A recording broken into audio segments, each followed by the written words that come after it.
हरि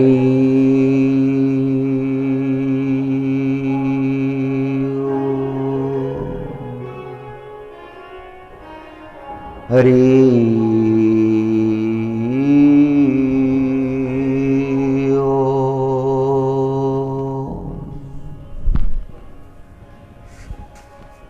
हरि ओम।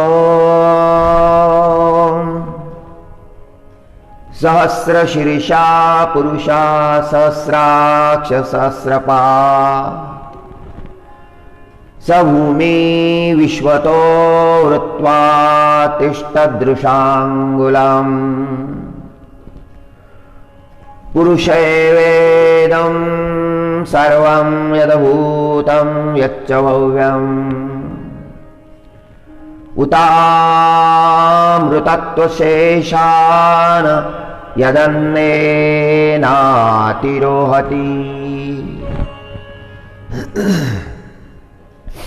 एतावानस्य महिमातो जायाश्च पुरुष पादोश्च विश्वाभूतानि त्रिपादस्यामृतं दिवि त्रिपादूर उदयेत् पुरुष पादोश्रेहा भवात् पुनः ततो विश्वं व्यक्रामतस् शासनानरे अभि तस्माद्विरजायता विराजो आदिपुरुष स जातो अत्यर्चत पश्चाद् भूमि मतो पुरा। हरि ओम। ओम नमो नारायणाय।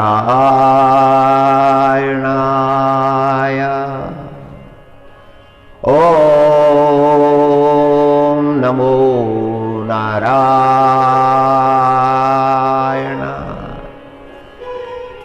हरि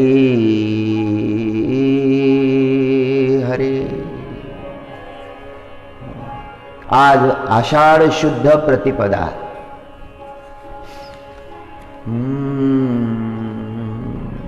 ब्रह्म मुहूर्तामध्ये अनंत कोटी ब्रह्मांड नायक रुक्मिणी वल्लभ श्री पंढरीनाथाचं पुण्य स्मरण आपण करत आहोत। सगळ्या जगताला पावन करणारं ते स्वरूप त्यांचं स्मरण करत आहोत, त्यांच्या नामाचं चिंतन करत आहोत। आषाढ महिना हा आपल्यासाठी फार महत्त्वाचा महिना आहे। या महिन्यामध्ये पांडुरंगाच्या दर्शनासाठी आपण दिंडी घेऊन जात असतो।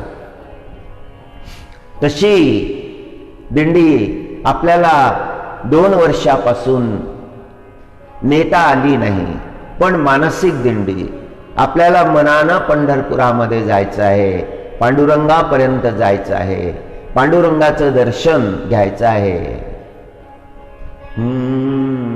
श्री अनंता मधुसूदना पद्मनाभा नारायणा जगद्व्यापका जनार्दना आनंद घना अविनाशा सकळ देवाधिदेवा कृपाळुवाजी केशवा महानंदा महानुभवा सदाशिवा सहजरूपा। तो अनंत आहे परमात्मा, अनादि अनंत आहे। त्याचा आदि अंत कोणाला जाणता येईल? त्याच्या नाभीमधून कमळ उगवलं होतं। पद्मकल्पामधला हा प्रसंग आहे। अनंत कल्पाचे प्रसंग आहेत, त्यातला पद्मकल्पाचा हा प्रसंग आहे।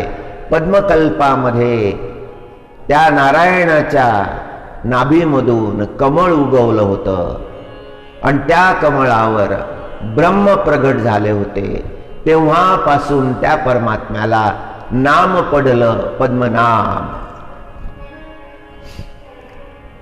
श्री अनंता मधुसूदना. मधु नावाचा एक भयंकर राक्षस, मधु आणि कैट हे दोन राक्षस जगाला फार त्रस्त करत होते. त्यांनी तपश्चर्या केली होती. ब्रह्म भगवानच्या जवळ तपश्चर्या केली होती. ब्रह्म भगवानला प्रसन्न करून घेतलं. ब्रह्म भगवानकडून वरदान प्राप्त केलं.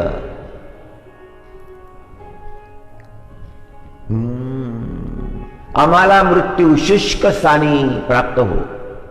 जे कोरडं स्थान आहे त्या ठिकाणी आम्हाला मृत्यू प्राप्त हो. आणि ब्रह्म भगवाननी वरदान दिलं. भावना फार भयंकर होती. जगाचा नाश करावा ही भावना होती. दुर्भावना. मनुष्याच्या जीवनामध्ये अनेक प्रकारच्या भावना असतात. त्यात एक असते सद्भावना, दुसरी असते दुर्भावना.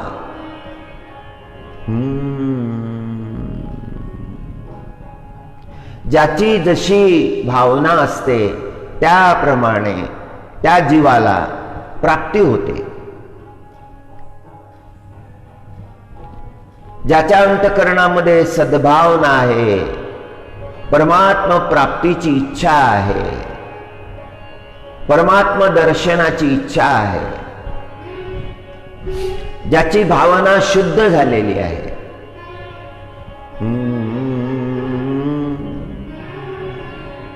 मधु आणि कैटभानं तपश्चर्या केली.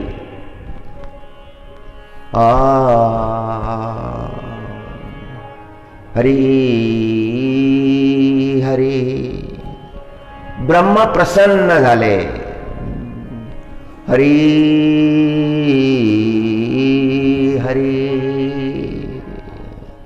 ब्रह्मदेवानं मधु कैटभाला म्हटलं वरदान मागा. आणि मधु कैटभानं वरदान मागितलं. जे शुष्क स्थान असेल तिथे आम्हाला मृत्यू प्राप्त हो. अमरत्व मागितलं. पण ब्रह्म भगवान म्हणाले अमरत्व प्रदान करता येत नाही, कारण मी स्वतःच जन्मणार आहे, मी स्वतःच मरणार आहे. जो जन्मणारा आहे आणि मरणार आहे तो अमरत्व कसं देऊ शकतो? ते माझ्या अधिकारामध्ये नाही. दुसरं मागा. आणि मग त्यांनी मागणं मागितलं जे शुष्क स्थान आहे तिथे आम्हाला मृत्यू प्राप्त हो. ब्रह्म भगवाननी वरदान दिलं. वरदान प्राप्तीनंतर ते मधु आणि कैटभ उन्नत झाले.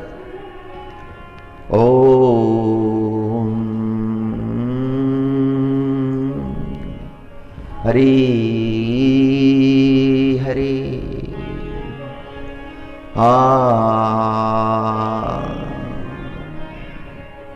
जगाला त्रास द्यायला लागले. संत महात्म्यांना त्रास द्यायला लागले. दैत्यांचा हा स्वभाव आहे की जगाला त्रास दिल्यानंतर, संतांना त्रास दिल्यानंतर, निष्पाप जनतेला त्रास दिल्यानंतर त्यांना सुख होत असतं. कर्मा अकर्माचा विचार आपण केला आहे. त्रास देण्यामध्ये त्यांना सुख वाटत असतं. त्या मधु आणि कैटभाचा एवढा दुष्प्रभाव वाढला की सगळं जग त्रस्त झालं. संत महात्मे प्रार्थना करायला लागले की हे नारायणा, आता तुमच्याशिवाय आमचं परित्राण करणारं कोणी नाही. आणि परमात्म्यानं त्या मधु कैटभाचा नाश करण्यासाठी, संतांना मुक्त करण्यासाठी, भक्तांचं परित्राण करण्यासाठी परमात्म्यानं निश्चय केला, समुद्रामध्ये प्रवेश केला. ते राहत होते समुद्रामध्ये, बाहेर येत होते, उत्पात करत होते, त्रास देत होते आणि समुद्रामध्ये जाऊन बसत होते.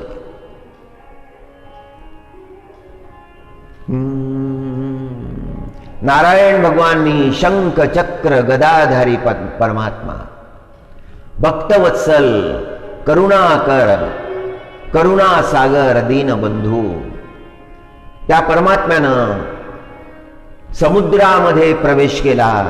त्या मधु कैटभासोबत युद्ध झालं. परमात्म्याच्या कृपेनंच निर्माण झाले होते मधु कैटभ.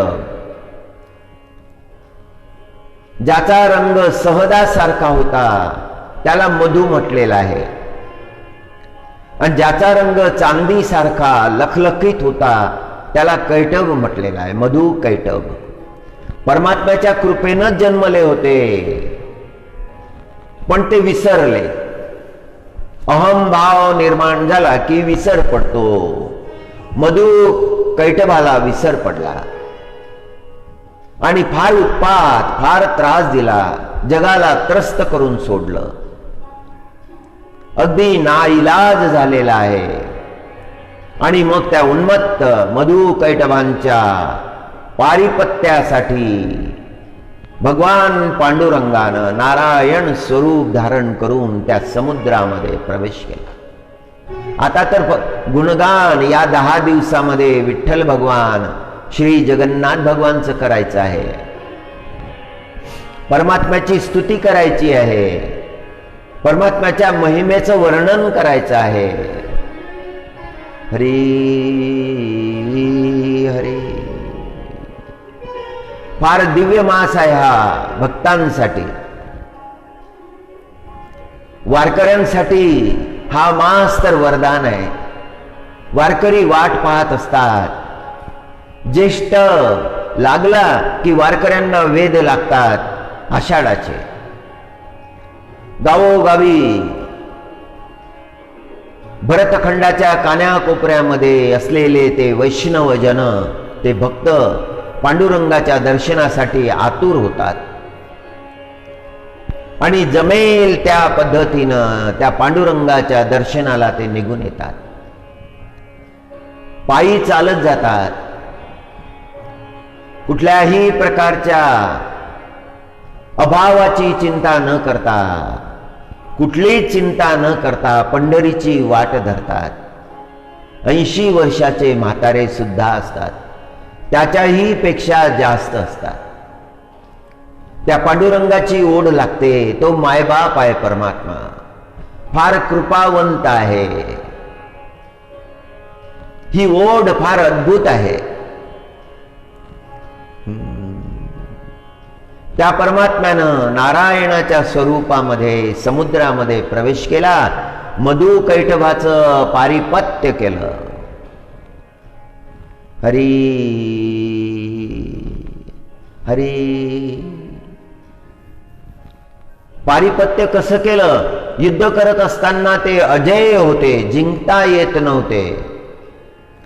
ते हसायला लागले, नारायणा आम्हाला तुम्हाला नष्ट करता नाही येणार. अहंकार फार उंच स्वरामध्ये बोलत असतो. अहंकाराची भाषा फार भयंकर असते. परमात्म्याला आव्हान केलं, आम्हाला मारायचं असेल तर आम्हाला वरदान मागा, आम्ही तुम्हाला वरदान देणार आहोत, मागा. नारायण भगवानांनी लीनता स्वीकारली आणि त्यांना मागितलं की ठीक आहे, माझ्या मांडीवर मस्तक ठेवा. मधु कैटभांनी मांडीवर मस्तक ठेवले नारायण भगवानच्या. नारायण भगवाननं स्वरूप विशाल केलं. विराट स्वरूपामध्ये परमात्मा प्रगट झाले. समुद्रामध्ये युद्ध चाललं होतं. समुद्राच्या वर निघाले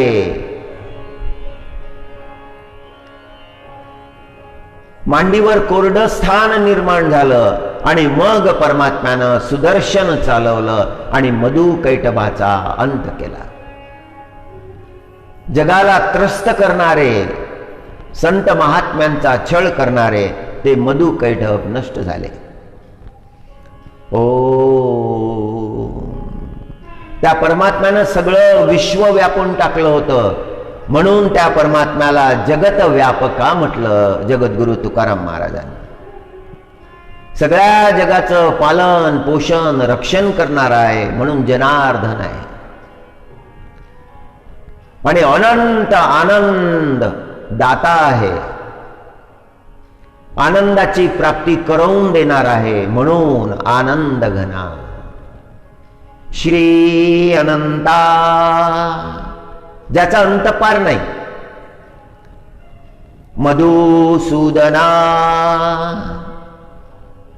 पद्मनाभा नारायणा, जगत व्यापका जनार्दना, आनंद घना अविनाशा. ज्या परमात्म्याचा नाश होत नाही, जो परमात्मा अविनाश आहे. हरी हरी हरी. हे पुरुष सूक्त आहे. जगद्गुरु तुकाराम महाराजांनी या अभंगामध्ये, या प्रार्थनेमध्ये, पुरुष सूक्तामध्ये जे वर्णन केलेले भाव आहे, वेदामध्ये जे वर्णन केलेले भाव आहे ते प्रगट केलेले आहे. जगद्गुरु तुकाराम महाराजांची वाणी म्हणजे वेदवाणी आहे. सहस्र शीर्षा पुरुषा सहस्राक्ष सहस्रपात. अनंत मुख असलेला तो परमात्मा, अनंत मुख, अनंत पद, अनंत कर. सभूमी विश्वतो वृत्वात्यतिष्ठ दृशांगुलम. त्या परमात्म्याचं ऐश्वर्य कोणाला वर्णन करता येईल?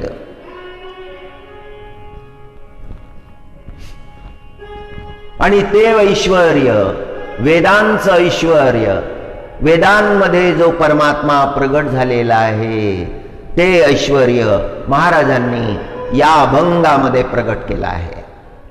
श्री अनंता मधुसूदना पद्मनाभा नारायणा. पद्मनाभा याकरता म्हटलं की त्या कल्पामध्ये, पद्मकल्पामध्ये ब्रह्म प्रगटले होते. सगळ्या चराचराचा स्वामी आहे तो परमात्मा, नाथ आहे. सगळ्या जगामध्ये व्याप्त असल्यामुळे त्याला विश्वंभर म्हटलेलं आहे. सगळं विश्व त्या परमात्म्यानं भरून टाकलं, काहीही उरलं नाही. आणि नुसता जग व्यापणारा नाही तर ब्रह्मांड व्यापक आहे, सगळं ब्रह्मांड. जगत व्यापका जनार्दना. सगळ्या जगाचं पालन करणारा परमात्मा. ही परमात्म्याची स्तुती जगद्गुरु तुकाराम महाराज करतात. आनंद घना अविनाशा. त्या परमात्म्याच्या मार्गाला लागलं की अनंत आनंदाची प्राप्ती आहे. जीवनातला आनंद सरत नाही. जगामधले आनंद आरंभ होणारे आहेत आणि संपणारे आहेत. त्यांचा आरंभही आहे, आदी आहे, अंत आहे.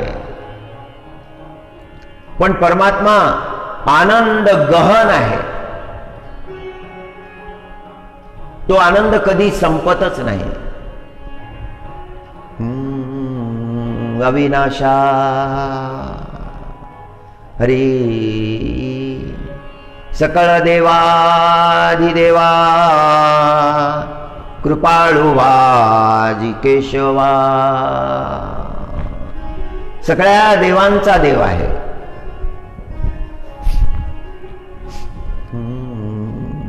देवाधिदेवा जगत्रय जीवा परिसावी केशवा विनंती माझी. जगद्गुरु तुकाराम महाराज ज्या विठ्ठल भगवानची आराधना करतात तो देवाधिदेव आहे. देवाधिदेवा जगत्रय जीवा परिसावी केशवा विनंती माझी. त्या परमात्म्याला विनंती करतात महाराज. महाराजांना जे स्वरूप पाहिलेलं आहे विठ्ठल भगवानचं ते वेद प्रणीत आहे. वेदांनी जे सांगितलेलं आहे ते स्वरूप जगद्गुरु तुकाराम महाराजांनी पाहिलं. त्या स्वरूपाची आराधना करतात. हरिओम. सिंचन करिता मूळ वृक्ष ओलावे सकळ. त्या वृक्षाचं जे मूळ आहे त्या मुळाला जर सिंचन केलं, जल दिलं तर समस्त फांद्या, पल्लव, शाखा सगळ्या तोषविल्या. सिंचन करिता मूळ वृक्ष ओलावे सकळ. तसं एका त्या परमात्म्याचं आराधन केलं, त्या परमात्म्याचं स्मरण केलं, त्या विश्वव्यापकाचं स्मरण केलं तर मग सकळ देवांचं स्मरण झालं. मग काही वेगळं स्मरण करण्याची गरज राहिली नाही. केवढं मोठं तत्वज्ञान आहे. महाराजांनी प्रगट केलं तत्वज्ञान हे केवढं मोठं आहे आणि आधार वेदांचा आहे, जे सर्वश्रेष्ठ आहे आपल्यासाठी, जे आपल्यासाठी परमपूज्य आहे, त्याचा आधार घेतलेला आहे. वेद प्रणीत वारकरी संप्रदायामध्ये जे तत्वज्ञान सांगितलं आहे ते वेद प्रणीत आहे. ते फार सोपं आहे, फार सूक्ष्म आहे. सूक्ष्म जरी असलं तरी विराटाचा विचार आहे, फार भव्यता आहे.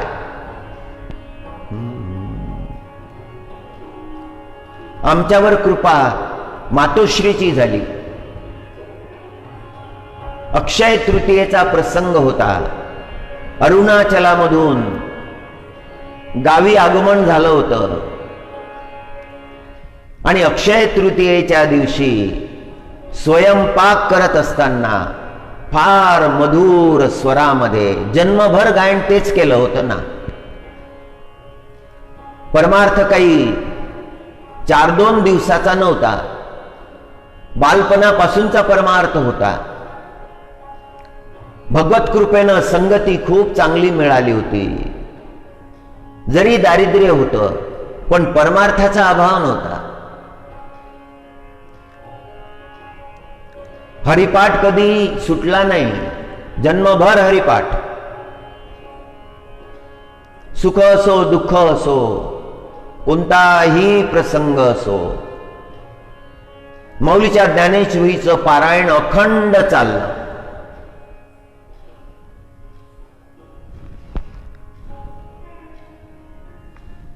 साधा भोळा पण विश्वास मात्र फार दृढ होता. कधी आग्रह नाही, आमचं हे श्रेष्ठ आहे, दुसऱ्याचं श्रेष्ठ नाही, अशा प्रकारचे तुलनात्मक विचार कधीच नाही ऐकले. जे जे असेल ते चांगलंच आहे, कोणत्याही धर्माचं असो श्रेष्ठच आहे, पण आपल्यासाठी माऊलीनं सांगितलं ते सर्वश्रेष्ठ आहे. समन्वय बुद्धी. अनेक अभंग पाठ झाले होते आणि स्वयंपाक करताना हा अभंग आई म्हणत होती. श्री अनंता मधुसूदना पद्मनाभा नारायणा जगव्यापका जनार्दना आनंद घना अविनाशा. आणि मग म्हटलं, आई तुला जेवढं मधुर स्वरामध्ये म्हणता येतं तेवढं मला नाही येत. खरं म्हणजे ते म्हणण्यामध्ये अंतकरणाचं माधुर्य होतं, अंतकरणातला भगवत भाव होता. तो भगवत भाव माझ्याजवळ नव्हता, जो आईजवळ होता. समजत होतं की हे श्रेष्ठ आहे. समज यायला भरपूर वेळ लागला, खूप वर्ष लागले समज यायला. थोडी थोडी पारमार्थिक जाण झाली होती, पण समज नव्हती आली. समजायला वेळ लागतो, त्याच्याही पेक्षा उमजायला वेळ लागतो. अर्थ समजवून घेणं हे समजणं नाही, त्याच्याही पलीकडे जावं लागतं. केवळ अर्थ समजून घेतला म्हणजे समज आली असं नाही, त्याची उमज यायला पाहिजे. ती समज जी आलेली आहे ती अनुभवामध्ये उतरली पाहिजे. फार मधुर स्वराचं ते गायन ऐकलं, मनामध्ये विचार आला, हे संग्रही ठेवता आलं तर. पण त्या काळामध्ये कोणतीही सुविधा नव्हती. ते शब्द कानामध्ये आहेत. आता जसा जसा काळ चाललेला आहे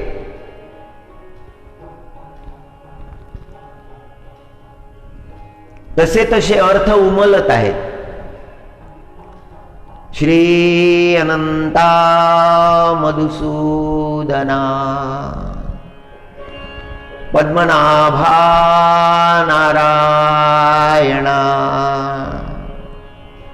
जगत व्यापका जनार्दना आनंद घना विनाशा सकळ देवाधिदेवा कृपाळुवाजी केशवा महानंदा महानुभवा सदाशिवा सहज रूपा. दिव्य स्वरूप आहे. या आषाढाच्या शुद्ध पक्षामध्ये आपल्याला भगवान पांडुरंगाचं चिंतन करायचं आहे. नारायण भगवानच्या विविध स्वरूपाचं चिंतन करायचं आहे.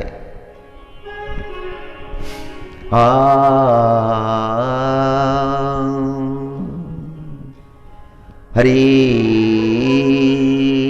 हरी हाची माझा नेमधर्म,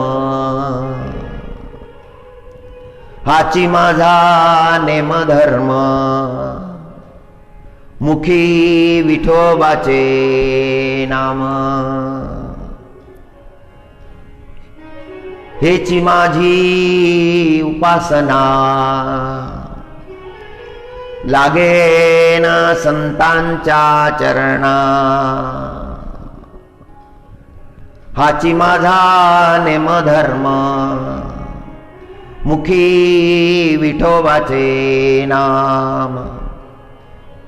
हेची माझी उपासना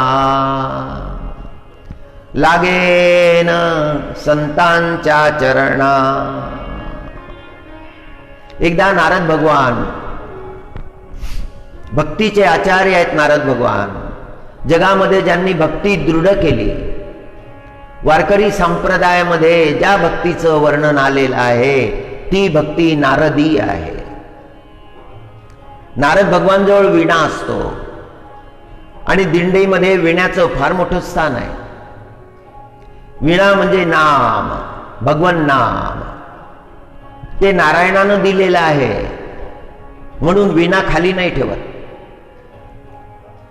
सप्त स्वरांनी युक्त अशी ती वीणा नारायण भगवाननी नारद भगवानला दिली होती. ती नारायण प्रदत्त वीणा आहे, सप्त स्वर युक्त आहे. हरी. आणि ती वीणा मिळालेली आहे नारद भगवान त्या वीणेचं वादन करतात, त्या वीणेच्या स्वरावर गायन करतात. नारायण नारायण नारायण हरी. परमात्म्याच्या कार्यामध्ये नारद भगवानचं योगदान फार मोठं आहे. ज्याचा उद्धार करायचा आहे त्याच्या भेटीला स्वतः जातात नारद भगवान. त्या जीवाला सावधान करतात, कृपा करतात, त्याच्यावर मनुष्यावर कृपा करतात, देवांवर कृपा करतात, ऋषी मुनीवर कृपा करतात, सगळ्यांवर सारखी कृपा. भगवन नाम अखंड आहे. हरी नारायण. एकदा नारद भगवान वनामधून चालले होते.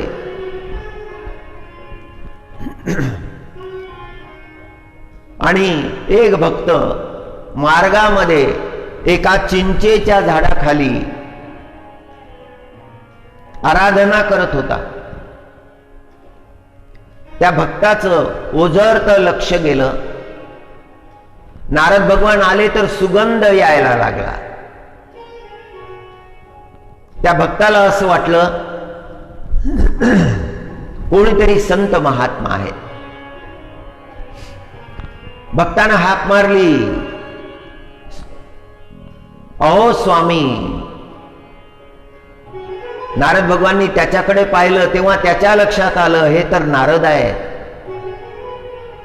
ज्यांचं दर्शन दुर्लभ आहे, त्यांचं दर्शन आज आपल्याला होत आहे.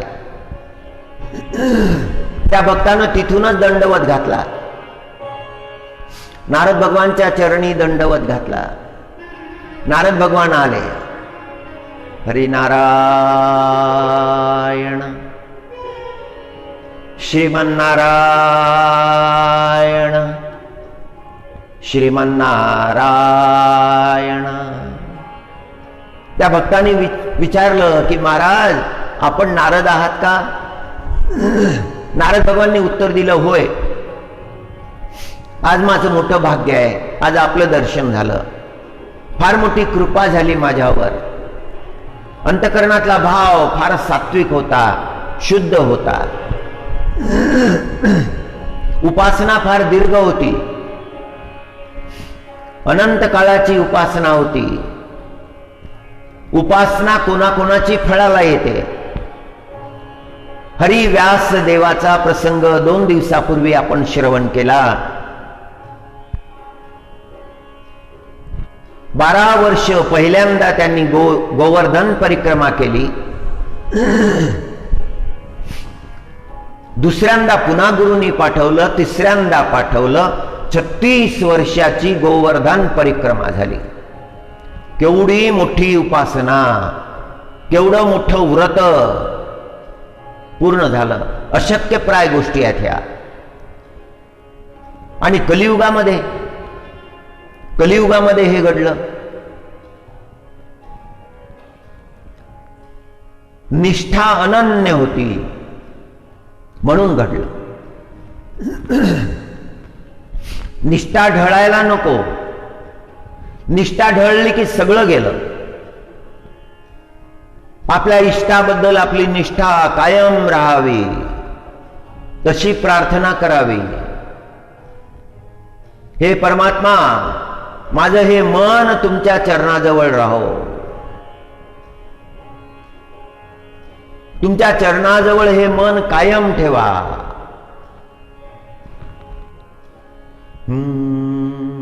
भाव बदलायला नको.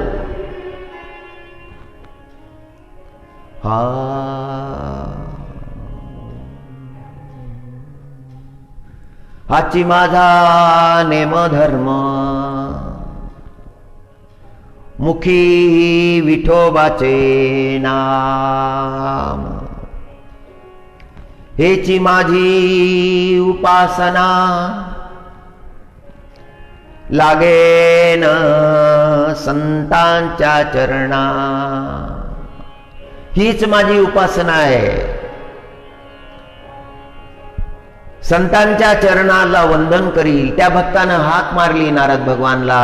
नारद भगवाननी जेव्हा पाहिलं तर साष्टांग दंडवत केला.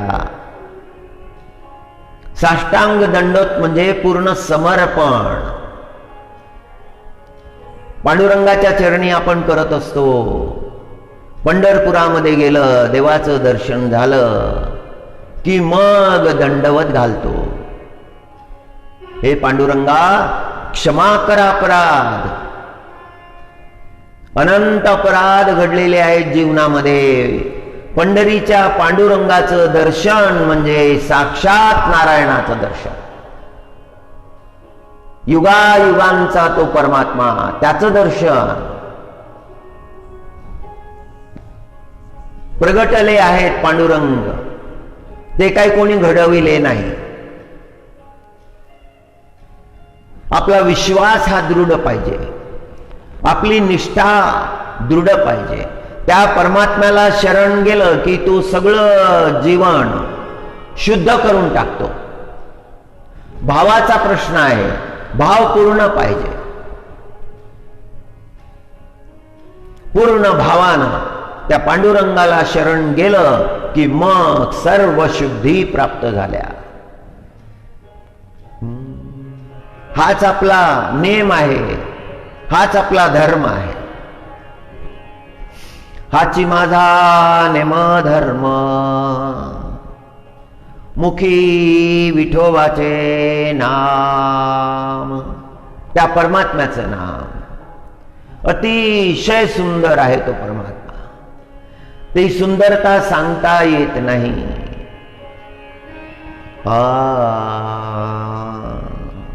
हेची माझी उपासना लागेन संतांच्या चरणा. त्या भक्तानं विचारलं, हे प्रभू, आपलं आगमन कुठून झालं आणि आपण कुठे जात आहात? नारद भगवाननी उत्तर दिलं, समस्त विश्वाची परिक्रमा करून आलो, आता वैकुंठ मार्गाला आहे, नारायण भगवानच्या दर्शनाला चाललो आहे. भोळा तो भक्त, त्या भोळ्या भक्तानं म्हटलं, नारायण भगवानच्या दर्शनाला चालले, मी त्यांचीच आराधना करत आहे, माझा निरोप सांगाल का नारायण भगवानला? नारद भगवान म्हणाले, होय सांगेन ना, काय निरोप आहे तुमचा?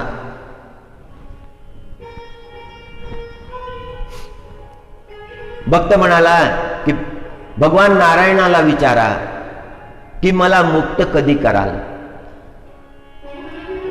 मी इथे आराधना करीत आहे, पण मला मुक्त कधी कराल ते मला समजलं नाही, मी आतुरतेनं वाट पाहत आहो.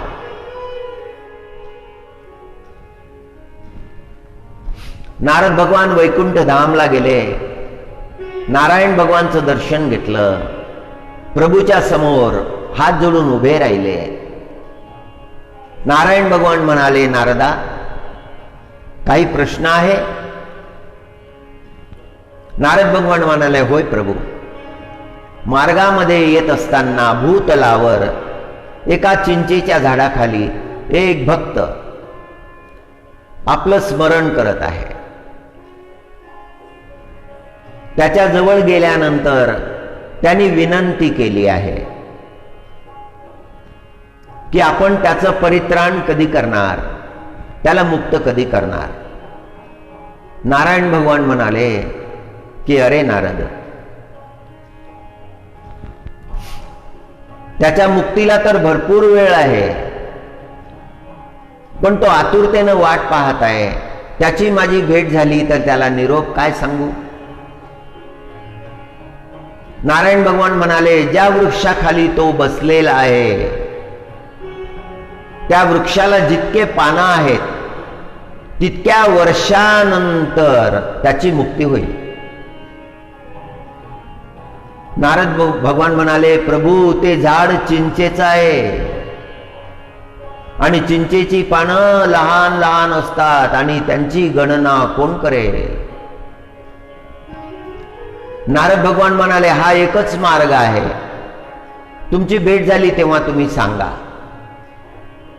ठीक आहे प्रभू, मी त्याला शब्द दिला आहे. तो भक्त आतुरतेनं वाट पाहत आहे. नारद भगवान भूतलावर आले. नारद भगवान आले तसा नारद भगवानचा सुगंध त्या भक्तानं अनुभवला. डोळे उघडले, समोर नारद भगवान आहेत. भक्तानं विचारलं की हे नारद भगवान, माझा निरोप सांगितला का? नारायण भगवानला सांगितला का? नारद भगवान म्हणाले, होय सांगितला. मग माझ्यासाठी काय निरोप आहे? नारद भगवान म्हणाले की हे भक्ता, तुझ्यासाठी निरोप हा आहे नारायण भगवानचा की ज्या वृक्षाखाली बसून तू उपासना करत आहे त्या वृक्षाला जितके पानं आहेत तितके वर्षे लागतील. त्यांनी वर पाहिलं, चिंचेचा वृक्ष. एक क्षण विचार केला आणि तो उठून उभा राहिला आणि नृत्य करायला लागला. नारद भगवाननी विचारलं, अरे तुला तर चिंता करायला पाहिजे होती, पण तू तर आनंदित झाला. त्या भक्तानं उत्तर दिलं, हे नारद भगवान, हे तर निश्चित झालं ना की या चिंचेला जेवढे पानं आहेत त्यानंतर माझी मुक्ती होईल. मग कधीही होणार आहे ना मुक्ती. आता मला चिंता राहिली नाही. माझ्या प्रभूनं मला सांगितलेलं आहे की मी मुक्त होणार आहे, मी निश्चितपणे मुक्त होणार आहे. म्हणून मी नृत्य करायला लागलो. म्हणून हा आनंद माझ्या जीवनामध्ये आहे. मुक्त होणार आहे हे शब्द मला नारायण भगवान कडून मिळाले. मला सर्वस्व मिळालं. हे नारद भगवान, तुमची माझ्यावर फार कृपा आहे. माझ्यासाठी तुम्ही कष्ट घेतले, वैकुंठाला गेले, नारायण भगवान जवळ माझ्या प्रश्नाचा उच्चार केला आणि उत्तर घेऊन आले. मला ते उत्तर सांगितलं. हा आनंद किती आहे माझ्या जीवनामध्ये. आधी संताची कृपा झाली, नंतर भगवंताची कृपा झाली. तो भक्त नृत्य करायला लागला आणि त्याच क्षणी तो मुक्त झाला. नारद भगवानला आश्चर्य वाटलं. प्रभूनं सांगितलं की झाडावर जेवढी पानं आहेत तितके वर्ष लागतील आणि हा भक्त तर क्षणात मुक्त झाला. नारद भगवान परत आले वैकुंठ धामला. नारायण भगवानला म्हणायला लागले, हे प्रभू, आपण सांगितलं होतं की त्या वृक्षावर जेवढी पानं आहेत तितके वर्ष लागतील आणि हा तर क्षणात मुक्त झाला. नारायण भगवान म्हणाले, नारदा, त्याचा भाव बदलला, त्याची भाव अवस्था बदलली. जे इतक्या वर्षानंतर बदलणारी होती ते त्याच क्षणी बदलली, म्हणून तो मुक्त झाला. हा भावाचा प्रभाव आहे, अंतकरणातल्या भावाचा प्रभाव आहे. भाव मुक्तीचं कारण झाला. भगवत भाव भव्य पाहिजे, पूर्ण पाहिजे, काठोकाठ भरलेला पाहिजे, कायम पाहिजे. तो बदलायला नको. ज्याचा भाव या क्षणाला काय, दुसऱ्या क्षणाला काय, त्यांनी काय अपेक्षा करावी मुक्तीची. जगद्गुरु तुकाराम महाराज उपदेश करतात, हाची माझा नेमधर्म, मुखी विठोबाचे नाम, हेची माझी उपासना, लागेन संतांच्या चरणा. हाची माझा नेमधर्म, हाच माझा नियम आहे, हेच माझं व्रत आहे, हाच माझा धर्म आहे. जे जे माझ्याजवळ आहे ते हेच आहे. आणि ते काय आहे? मुखी विठोबाचे नाम, त्या परमात्म्याचं नाम. मुखामध्ये त्या परमात्म्याचं नाम, नेत्रामध्ये त्या परमात्म्याचं स्वरूप, अंतःकरणामध्ये त्या परमात्म्याचं चिंतन, चरण चालतात त्या परमात्म्याच्या मार्गानं. परमात्माच्या दर्शनासाठी पंढरपुराकडे निघालेले आहेत. पंढरपूर हे भूवैकुंठ आहे. आधी रचिली पंढरी मग वैकुंठ नगरी, एवढा प्रभाव आहे पंढरीचा. ओम हरी हरी हरी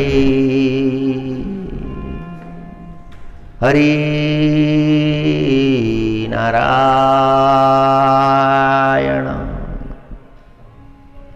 आपणही आपलं कार्य करीत असताना त्या परमात्म्याचं नाम घ्यावं. हे नामाचं महात्म्य आहे. आषाढ लागलेला आहे, भक्तांना वेध लागलेले आहेत पांडुरंगाच्या दर्शनाचे. आणि पूर्व भारतामध्ये, उत्कल देशामध्ये श्री जगन्नाथ प्रभू उद्या मंदिराच्या बाहेर येणार आहेत. बीजेला बाहेर येतात भक्तांना देण्यासाठी, दर्शन देण्यासाठी. भक्त करुणाकर आहेत, जगाचे नाथ आहेत प्रभू.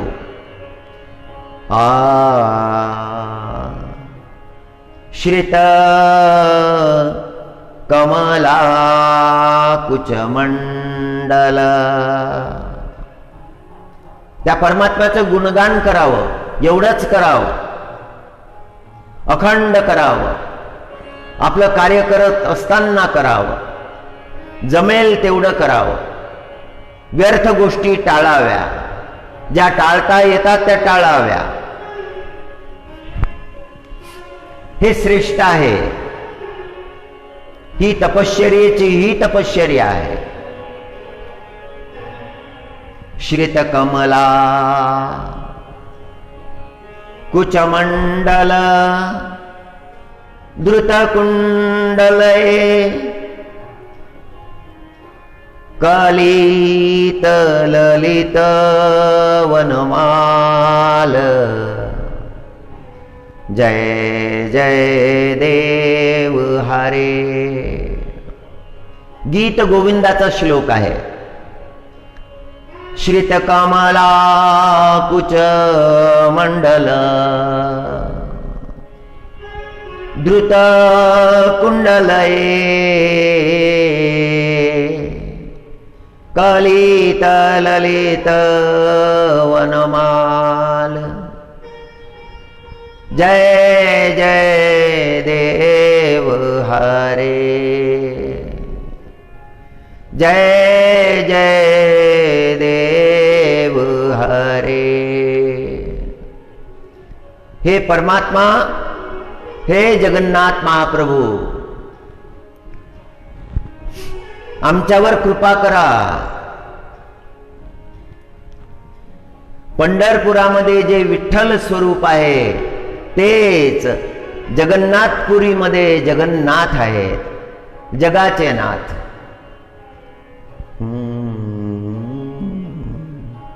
हरी हरी. जगद्व्यापका जनार्दना. जगद्गुरु तुकाराम महाराजांचे शब्द. स्वामी जयदेवजी महाराजांचे शब्द.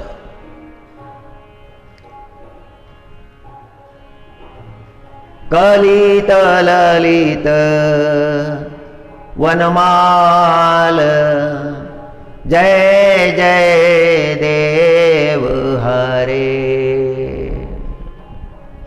जो भाव जगद्गुरु तुकाराम महाराजांचा आहे तोच स्वामी जयदेवजी महाराजांचा आहे. गीत गोविंदाचं गायन करत करत करत भ्रमण करत असतात. हेच गायन करतात. जगामध्ये जेवढ्या पदावली आहेत त्या पदावलीमध्ये याला कोमलाकांत पदावली म्हटलेलं आहे. कोमलाकांत शब्दाची सुंदरता आहे, भावाची सुंदरता आहे आणि अर्थाचा फुलोरा आहे. जयदेवजी महाराजांनी तो जगन्नाथ भगवानच्या चरणी अर्पण केला आहे. श्रितकमला कुचमंडल द्रुतकुंडलये कलिता ललिता वनमाल जय जय देव हरे जय जय देव हरे.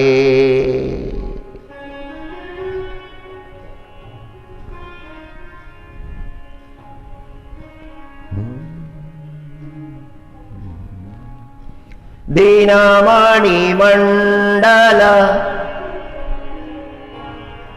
दीनमणि मंडल मंडन भवखंडन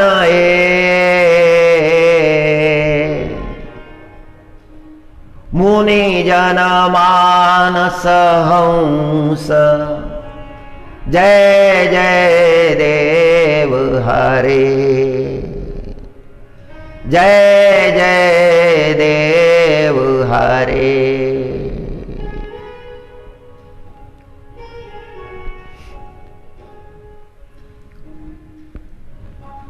कालीय विषधर गंजन कालीय विषधर गंजन जनरंजन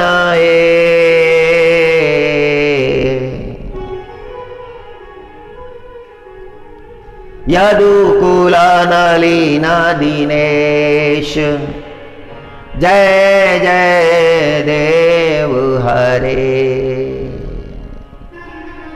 यदुकुल नलिन दिनेश जय जय देव हरे. भगवंतासाठी भक्त धावत निघतो. भक्ताला भगवंताची ओढ लागते. पण या प्रसंगामध्ये मात्र उलट झालं. जगन्नाथ प्रभूला जयदेवाची ओढ लागली. जयदेवाच्या मागे मागे चालतात. वनामधून जयदेवजी महाराज चाललेले आहेत आणि त्यांच्या मागे मागे जगन्नाथ प्रभू. फार कोमलाकांत स्वरूप आहे. जगन्नाथ प्रभूचं दर्शन घेतल्यानंतर आकलन होतं की सुंदरता किती आहे आणि ती सुंदरता, त्या सुंदरतेचं वर्णन कसं केलं आहे संत महात्म्यांनी.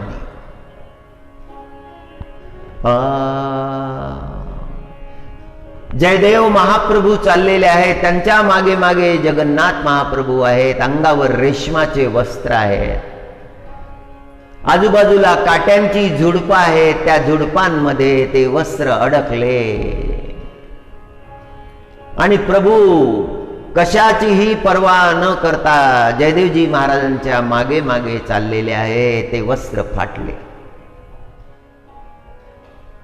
सेवा करणाऱ्या पुजाऱ्यांनी जेव्हा मंदिरामध्ये प्रभूचे वस्त्र पाहिले, फाटलेले वस्त्र, तेव्हा त्यांना आश्चर्य वाटलं. हे कसं झालं?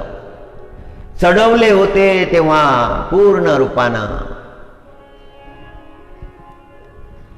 आता फाटलेले आहेत. एकदा नाही अनेकदा हे व्हायला लागलं. मग कळलं. जे फार मोठे भक्त होते, जगन्नाथ प्रभूची सेवा करणारे होते, त्यांच्या लक्षात आलं प्रभू जगन्नाथजी जयदेवजी महाराजांच्या सोबत असतात, त्यांच्या मागे मागे चालतात.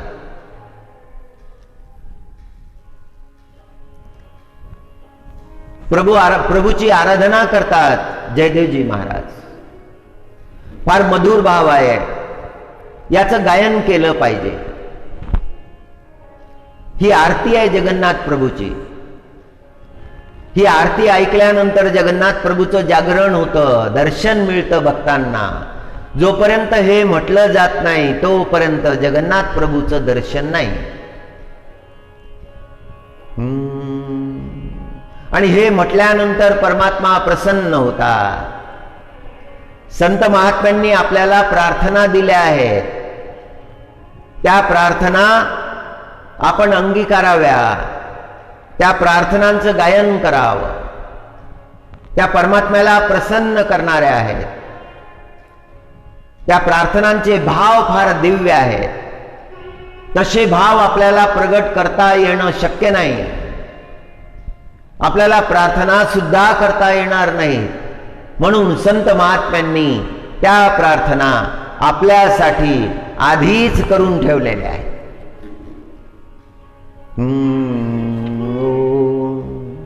श्री अनंता मधुसूदना पद्मनाभा नारायणा जगत्व्यापका जनार्दना आनंद घना अविनाशा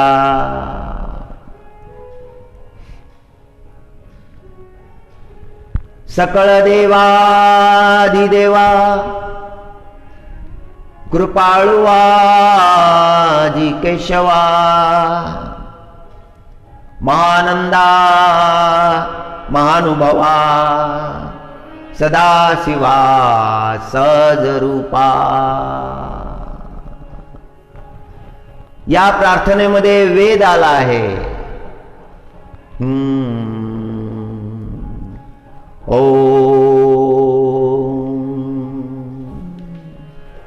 हरी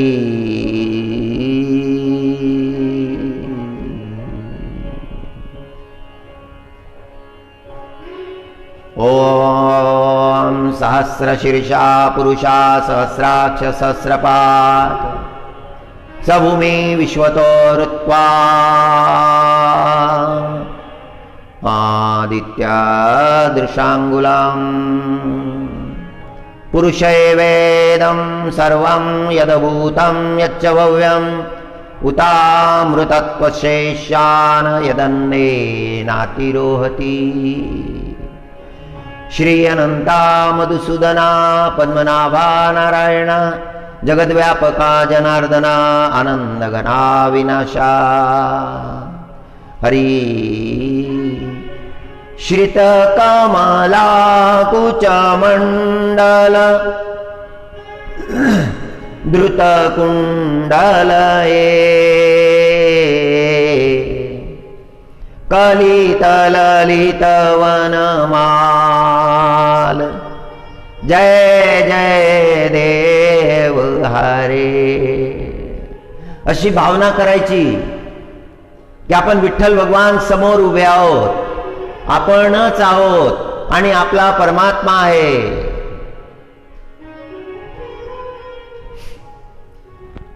आपण जगन्नाथ प्रभू समोर उभे आहोत. हातामध्ये पंचारती आहे. आपण पांडुरंगाची सेवा करीत आहोत.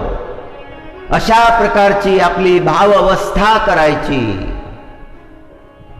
हे भ्रम नाहीत. हे भ्रमापासून मुक्त होण्याचे मार्ग आहेत. आणि आरती करायची.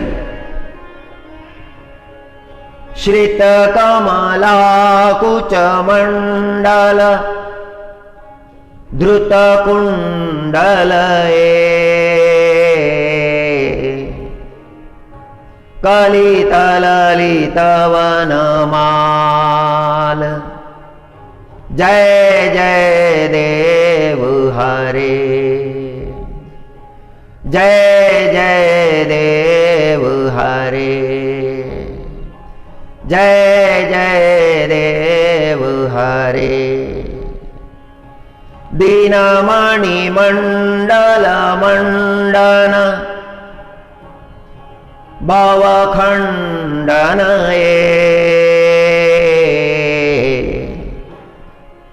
मुनि जनमानस हंस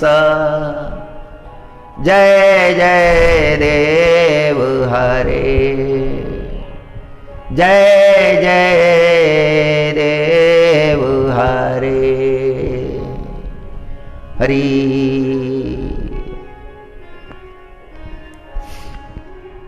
चित्त दर्पणासारखं केलं पाहिजे. आरसा जसा असतो ना तसं, आणि त्या दर्पणामध्ये परमात्म्याचं प्रतिबिंब पडलं पाहिजे. पौर्णिमेच्या रात्री चंद्राचं प्रतिबिंब त्या सरोवरामध्ये पडल्यानंतर ते सरोवर सुंदरतेनं स्पंदित होऊन जातं. त्या चंद्राची सुंदरता त्या सरोवरामध्ये प्रगट झाल्यानंतर सुंदरतेचे स्पंदन त्या सरोवराला प्राप्त होतात. तसंच आपल्या अंतःकरणामध्ये त्या परमात्म्याचं प्रतिबिंब पडलं की आपलं अंतःकरण स्पंदित होतं, सर्वांग स्पंदित होतं, भावाची अवस्था निर्माण होते. चैतन्य महाप्रभूची होत असे.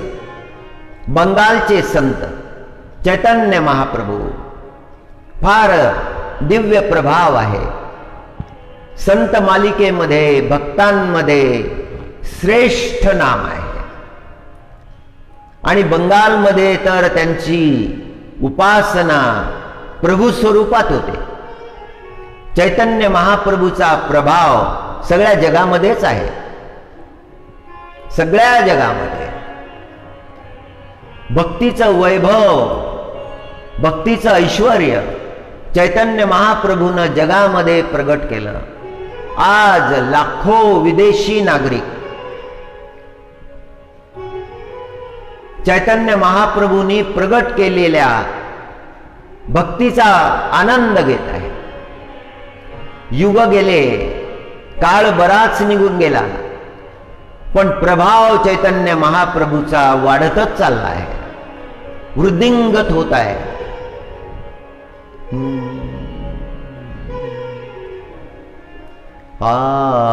हरे राम हरे राम राम राम हरे हरे हरे कृष्णा हरे कृष्णा कृष्णा कृष्णा हरे हरे. हा मंत्र जगाला दिलाय. हरे राम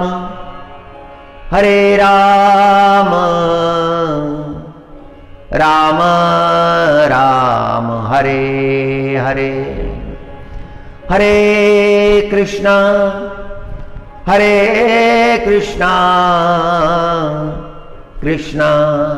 कृष्णा हरे हरे. 3 वेळा तरी म्हणाला पाहिजे. हरे राम राम राम हरे हरे हरे कृष्णा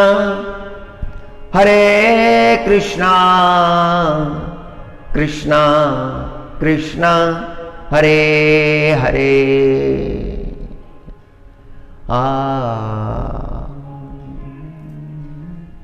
नवद्वीपावर जन्म झाला. नवद्वीपाची यात्रा आम्ही केली. ते दिव्यस्थान पाहून आलो. फार मोठी कृपा चैतन्य महाप्रभूची. एका ठिकाणी गेलो, एका मंदिरामध्ये गेलो, तिथे चैतन्य महाप्रभूच्या पादुका ठेवलेल्या आहेत. सोनार गौरांग बंगाली भाषेमध्ये म्हटलं. तिथे दर्शन घेतलं. त्या पादुका ठेवलेल्या होत्या. आणि जेव्हा मस्तक टेकवलं तेव्हा त्या चैतन्य महाप्रभूच्या पादुका त्या भक्तानं मस्तकावर ठेवल्या. एवढा आनंद झाला. चैतन्य महाप्रभूच्या पादुका मस्तकावर. सोनार गोराम दिव्य भूमी आहे. आजही त्या भूमीमध्ये चैतन्य महाप्रभूच्या नाम संकीर्तनाचे स्पंदन कायम आहेत. ती भूमी पावन झालेली आहे. संत ज्या ठिकाणी अवतार धारण करतात ती भूमी पवित्र होऊन जाते. लाखो भक्त दर्शनाला जातात. लाखो भक्तांना भक्तीची प्रेरणा मिळते. संत प्रागट्याचं जे स्थान आहे ते दिव्य असतं. हरि बोल, हरि बोल, बोल हरि बोल, हरि बोल, हरि बोल, हरि बोल, मुकुंद माधव गोविंद बोल. चैतन्य महाप्रभू एकदा आपल्या भक्तांच्या सोबत गंगेच्या किनारी आले होते.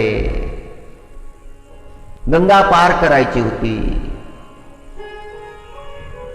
बंग देश आणि उत्कल देश यांच्या किनाऱ्यावरचा हा प्रसंग आहे. गंगेच्या पलीकडे उत्कल देश होता आणि अलीकडे बंग देश होता. दोनही शासकांमध्ये उत्कल देशाचे शासक आणि बंग देशाचे शासक यांच्यामध्ये वैरभाव होता. बंग देशातल्या लोकांना आल्यानंतर फार तपासणी केली जात असे. कारण जगन्नाथ प्रभू उत्कल देशामध्ये आहेत. गंगेच्या किनारी येऊन थांबले चैतन्य महाप्रभू. पलीकडे जाता येत नाही. तिथले जे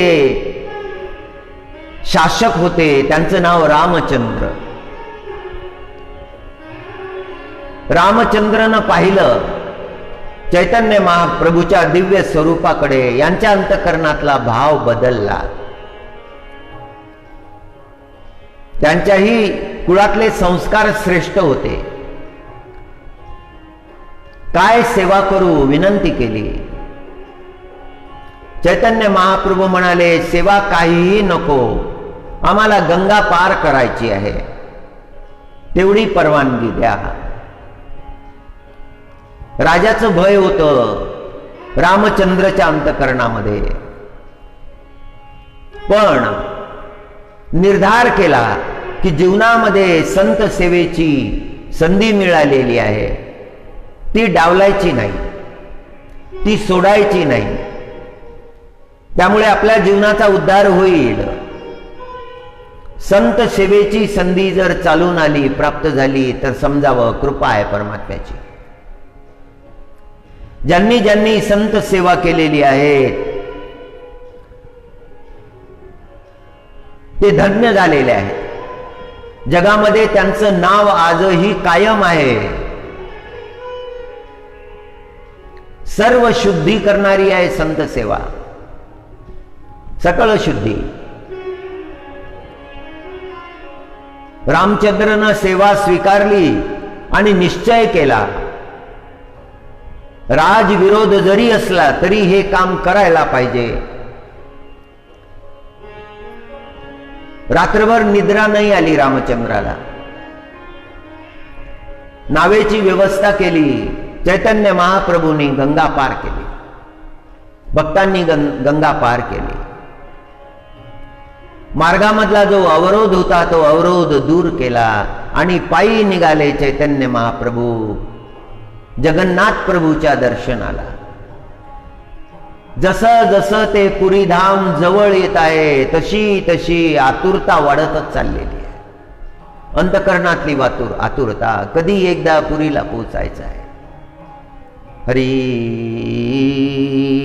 हरी, हरे राम हरे राम, राम राम हरे हरे, हरे कृष्णा हरे कृष्ण कृष्ण कृष्ण हरे हरे।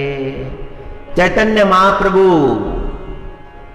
जगन्नाथ प्रभूच्या दर्शनाला गेले आणि जेव्हा प्रभूचं दर्शन झालं भाव विभोर झाले, साक्षात दंडवत केला। हरी हरी हरि बोल हरि बोल हरि बोल। फार कठीण काळ होता। चैतन्य महाप्रभू ज्या वेळेला प्रगटले तो काळ फार कठीण होता। भरतखंडाची परिस्थिती फार कठीण झालेली होती। सारखे आक्रमण होत होते। सगळी परिस्थिती बदललेली होती। अनंत राजे भरतखंडामध्ये, एका छोट्या भागाचा राजा तो उन्मत्त झालेला, त्याच्या राज्याच्या पुढे दुसरं राज्य, परस्पर संघर्ष, व्यर्थ गोष्टीसाठी संघर्ष, जीव हत्या होत होती, गावाचे गाव जाळून टाकल्या जात होते, मंदिरं पाडल्या जात होते, भक्तांवर अत्याचार होत होते। उत्तर भारतामध्ये भयंकर परिस्थिती होती। काशीला कबीरदासजी महाराज होते, वल्लभाचार्यजी महाराज होते।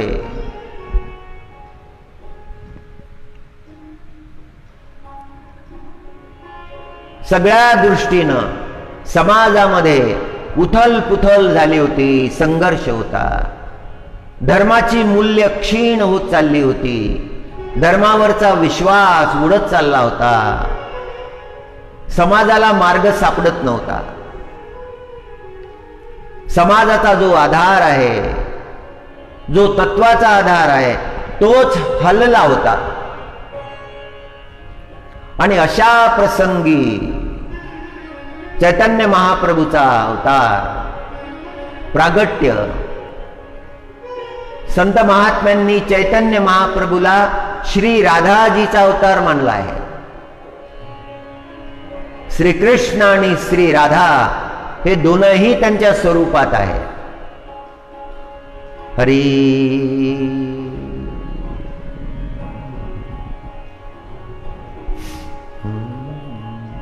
जीवनाचं मूल्य नव्हतं। लहान लहान गोष्टीसाठी हत्या होत होत्या। शासक मदांध झालेले होते, क्रूर झालेले होते। शोषण करणं हे एवढंच त्यांचं कार्य राहिलं होतं। समाज भयभीत होता, काय करावं कळत नव्हतं समाजाला। आणि त्या भयभीत झालेल्या समाजाला भक्तीचा शाश्वत चिरंतन मार्ग चैतन्य महाप्रभूनं दाखवला। संतांचे फार उपकार आहेत। समाज जागवला संतांनी। महाराष्ट्र देशामध्ये माऊली ज्ञानेश्वर महाराजांनी धर्माची ध्वजा उभारली होती।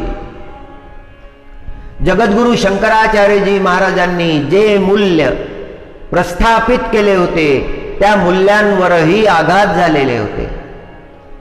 आणि अशा वातावरणामध्ये चैतन्य महाप्रभूचं प्राकट्य आहे, चैतन्य महाप्रभूचा अवतार आहे। हा देश तारला आहे संतांनी। आज या देशाचं जे स्वरूप आहे याला कारण संतांचं अद्भुत कार्य आहे।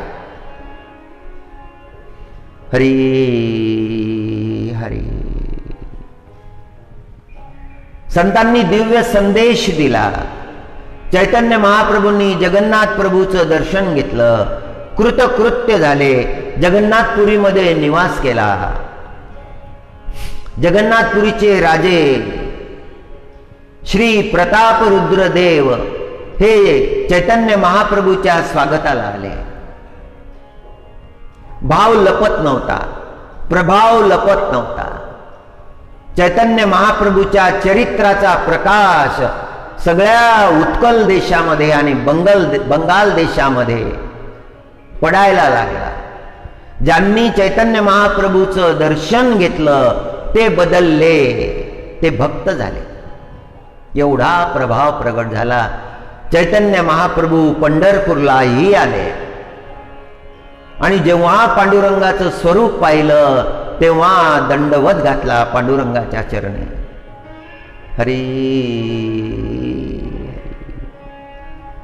सकल देशाचं भ्रमण केलं चैतन्य महाप्रभूंनी. एका ठिकाणी गेले, तिथे जीव हत्या होत होत्या, प्राण्यांचा बळी दिला जात होता.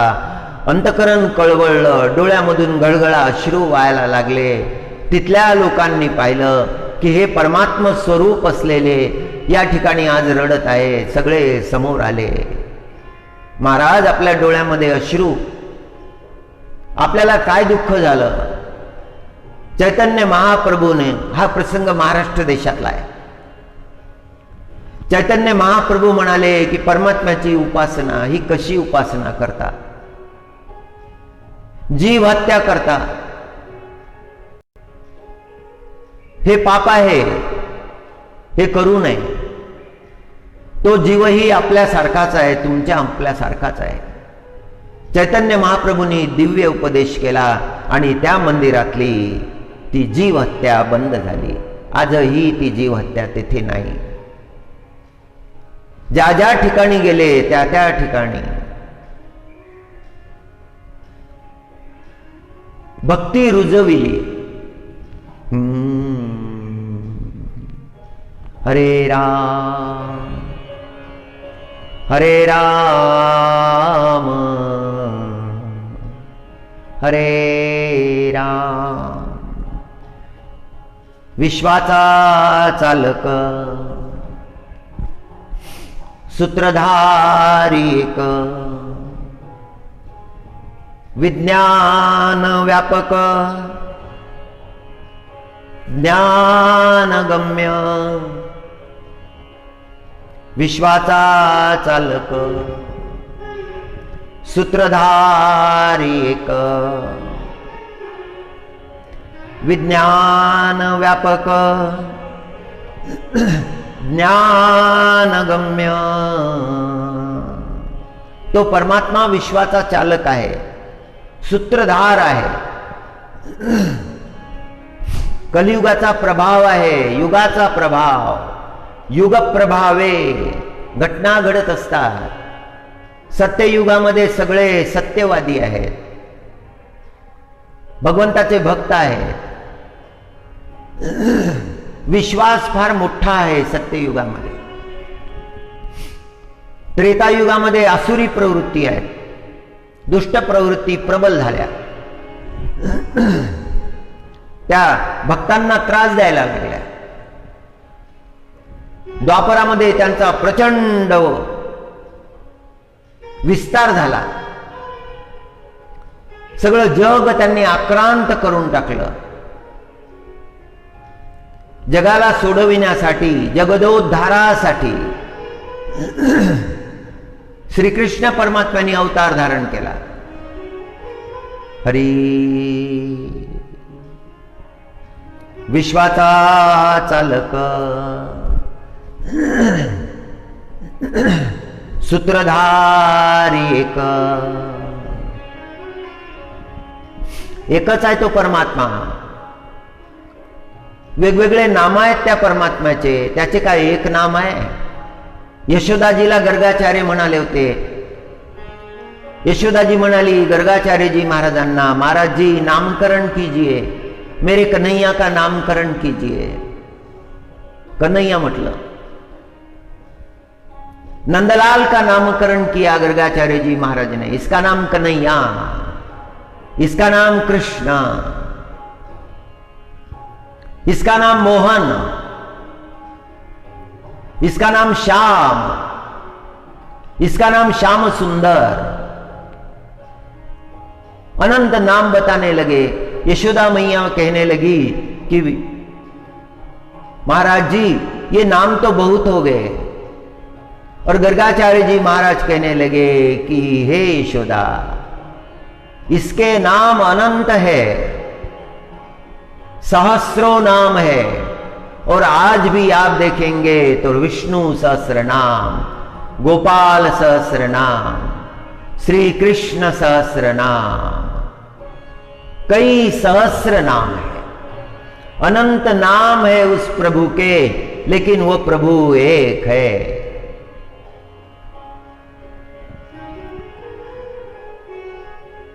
सारे नाम प्रभु के ही है। हरि विश्वाचा चालक, सूत्रधारी एक, विश्व को चलाने वाला वो परमात्मा एक ही है, उसमें कोई भेद नहीं। तत्वज्ञानी जो है वो जानते हैं कृष्ण भी वही है, राम भी वही है, शिव भी वही है, दत्त भी वही है, सारे स्वरूप उसी परमात्मा के हैं।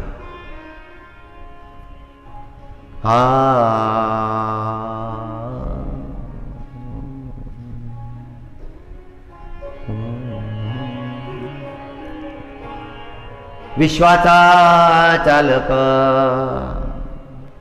सूत्रधारी एक, विज्ञान व्यापक, ज्ञानगम्य। उसको अगर जानना है, वो ज्ञान से ही जाना जा सकता है, भक्ति से ही जाना जा सकता है, वैराग्य से ही जाना जा सकता है। जब तक वैराग्य प्राप्त नहीं होता, ज्ञान प्राप्त नहीं होता, तब तक उस परमात्मा का स्मरण करने की इच्छा ही नहीं होती। चैतन्य महाप्रभु के संपर्क में जो जो लोग आए, बड़े बड़े ज्ञानी थे, बहुत आयु थी जिनकी, जो वृद्धावस्था को प्राप्त हुए थे, उन्होंने भी चैतन्य महाप्रभु के चरणों में शरणागति ग्रहण की थी, शिष्य हो गए थे।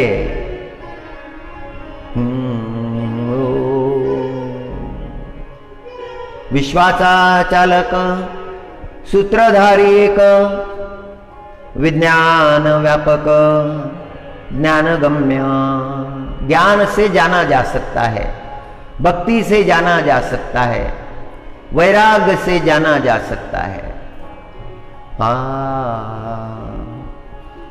प्यासे जयदेव के लिए दौड़कर पानी का कलश लेकर आता है, मरुस्थल में, रेगिस्तान में। मूर्छा आ गई है, जयदेव गिर गए हैं, और वो जगन्नाथ भगवान, वो परमात्मा बालक के रूप में आते हैं, जयदेव जी का सिर उठाते हैं, अपनी जंघा पर रखते हैं, और जल कलश जयदेव जी को जल पिलाते हैं। रेगिस्तान है, कड़ी धूप पड़ रही है, और परमात्मा आते ही सारी छाया हो गई। कृपा का छत्र है परमात्मा का, हम पर कृपा का छत्र। हम में क्या शक्ति है, हम में क्या योग्यता है, हम में कौन सा ज्ञान है, उसको समझने के लिए हमारे पास ज्ञान नहीं है।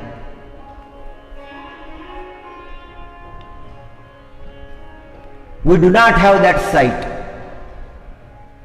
हमारे पास वो दृष्टि नहीं है। हे परमात्मा, हमारे पास तुम्हें देखने के लिए दृष्टि नहीं है, तुम ही दृष्टि दे दो।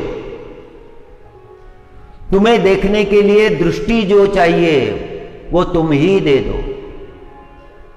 तुम्हें समझने के लिए जो समझ चाहिए, हे परमात्मा, वो तुम ही दे दो। मैंने तो अपने आप को बांध लिया है, मैं खुद भवसागर में डूब रहा हूं, और मैंने पत्थर को पकड़ लिया है, और वो पत्थर तो डूबने वाला है और मुझे भी डुबोने वाला है। मैं वो पत्थर छोड़ने के लिए तैयार नहीं हूं। ऐसी मेरी अवस्था हो गई है। कौन से मेरे कल्याण का मार्ग है और कौन सा मेरे पतन का मार्ग है, खुद मुझे ही पता नहीं है, वो समझ मुझ में नहीं आई है। हे परमात्मा, तुम मुझ पर कृपा करो, तुम्हें देखने के लिए मुझे दृष्टि दे दो। Give me the sight that will see you. मुझे वो दृष्टि दे दो जो तुम्हें देखे। जगत की दृष्टि नहीं है, चतुराई की दृष्टि नहीं है। भगवान को देखे वही दृष्टि है, परमार्थ को देखे वही दृष्टि है। ते रूप साजिरे कृष्ण घन श्याम, ते रूप साजिरे कृष्ण घन श्याम, योगिया परम रूप जयाचे। ते रूप साजिरे कृष्ण घन श्याम, योगिया परम रूप जयाचे। विठ्ठल भगवान का दर्शन कीजिए, वो दर्शन करते समय आपको लगेंगे कि बहुत शांत है, योग लीन है, आंखें बंद है, अपने स्वरूप में स्थित है। सुबह दर्शन करो, मध्याह्न को दर्शन करो, रात्रि में दर्शन करो, मंगला के दर्शन, शयन के दर्शन, सब दर्शों में परम शांत मूर्ति है। हरि कृष्ण स्वरूप है, काला रंग है, घन श्याम है। घन माने बादल, बादल का जैसे रंग होता है। आषाढ़ का महीना है, अभी इस महीने में जो बादल उमड़ेंगे उनका रंग जो होगा वो रंग प्रभु का होगा, इसलिए घन श्याम कहा है। ते रूप साजिरे कृष्ण घन श्याम, योगिया परम रूप जयाचे। और योगी जब देखते हैं तो समाधि लग जाती है। शिव भगवान ने विठ्ठल भगवान को देखा था और विठ्ठल भगवान को देखते ही शिव भगवान को समाधि लग गई। विठ्ठल भगवान योगेश्वर है, सारे योगों के ईश्वर है, योगेश्वर। और शिव भगवान योगीश्वर है, सारे योगियों के ईश्वर। पहले योगी है जगत के, योगी राज है।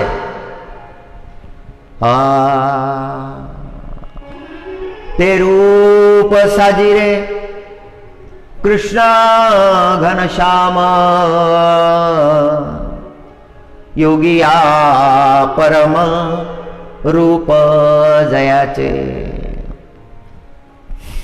शिवा शिवोत्तम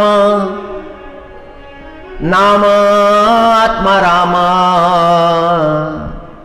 जनावन सम गोपवेशे। विठ्ठल भगवान के स्वरूप के का वर्णन है। शिव भगवान आप जहां भी देखेंगे शांत देखेंगे,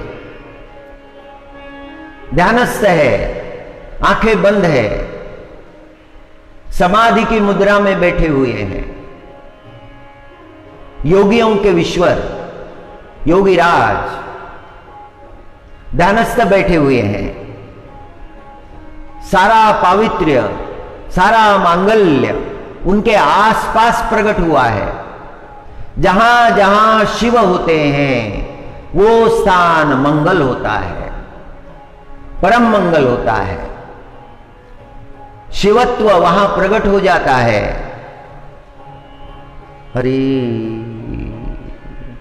शिवा शिवोत्तम नाम आत्मा राम। और विठ्ठल भगवान आत्मा राम है, अपने ही आत्मा में रमण कर रहे हैं। उस आनंद का अर्थ नहीं लगाया जा सकता। मुख की सुंदरता आप देखिए, मुख के तरफ ध्यान करके देखिए, आपको लगेगा कि आत्मा राम है, अपने ही आत्मा में रमण कर रहे हैं। उस परमात्मा का नाम आत्मा राम। क्षीराब्धि शयना नारायणा श्रीलक्ष्मी रमणा आत्मा रामा। क्षीराब्धि शयना नारायणा श्रीलक्ष्मी रमणा आत्मा रमा। लक्ष्मी जी को स्थान अपने हृदय पर दिया है। लक्ष्मी जी को विलग नहीं रखा, दूर नहीं रखा। लक्ष्मी जी के जीवन में भक्ति है, अनन्य भक्ति है, इसीलिए लक्ष्मी जी को वो स्थान प्राप्त हुआ है। लक्ष्मी जी की तपश्चर्या बहुत बड़ी है, बहुत बड़ी तपश्चर्या की है लक्ष्मी जी ने, इसीलिए प्रभु की कृपा हुई है। शिव शिवोत्तम नाम आत्मा राम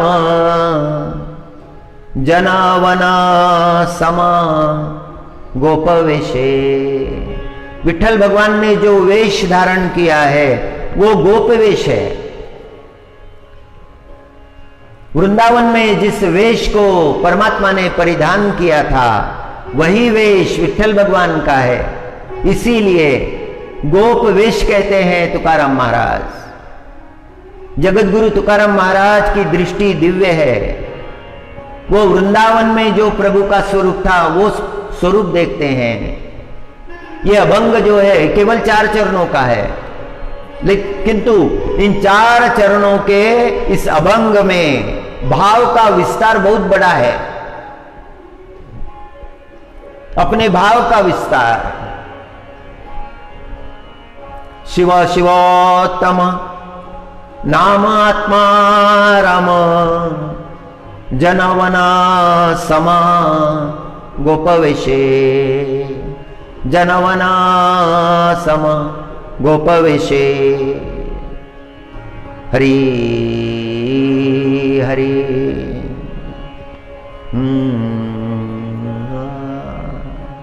नारायण नारायण श्रीमन्नारायण नारायण। चित्त दर्पणा केले परिमार्जित। चित्त जो है दर्पण जैसा जो चित्त है उसे परिमार्जित कर दिया, उसे स्वच्छ कर दिया।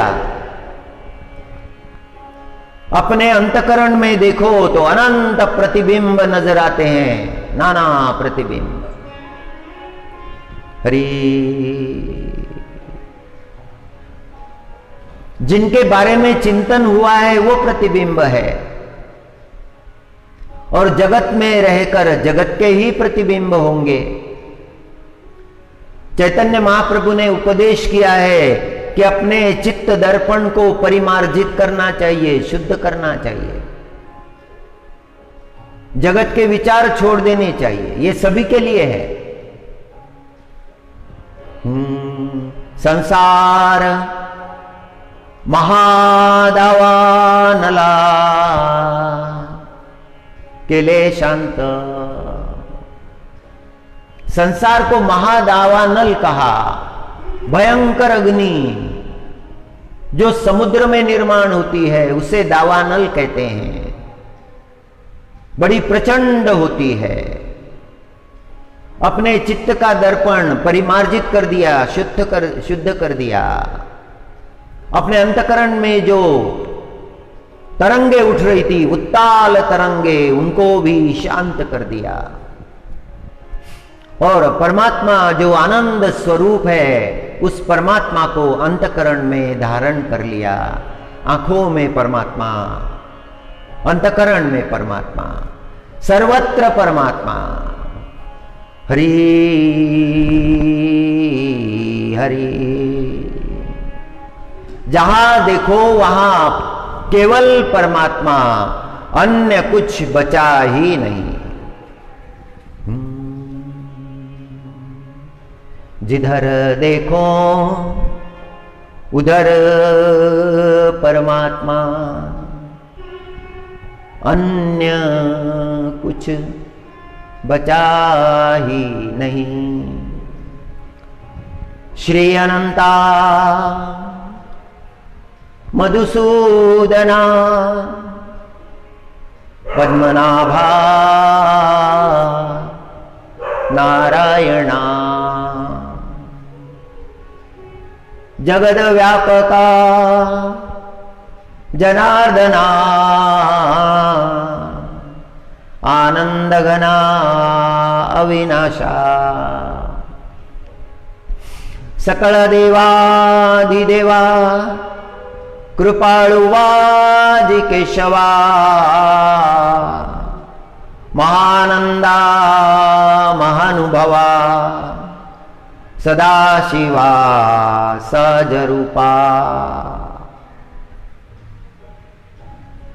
चक्रधरा विश्वंभरा, गरुडध्वजा करुणाकरा,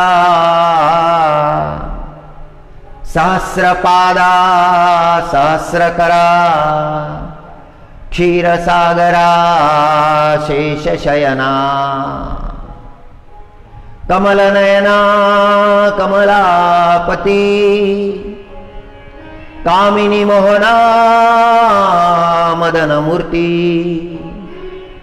भवतारिक तारका दरित्याक्षति, वामनमूर्ति त्रिविक्रमा, अगाये सगुणा निर्गुणा, जगज्जनित्या जगजीवना, वसुदेव देवकी नंदना, बाळरांगणा बाळकृष्णा, तुकाला लोटांगणी, मज ठाव द्यावाजी चरणी, हेची करीतसे विनवनी, भवबंधनी सोडवावे। पुंडलीक वरदा हरी विठ्ठल, श्री ज्ञानदेव तुकाराम। ओम नमो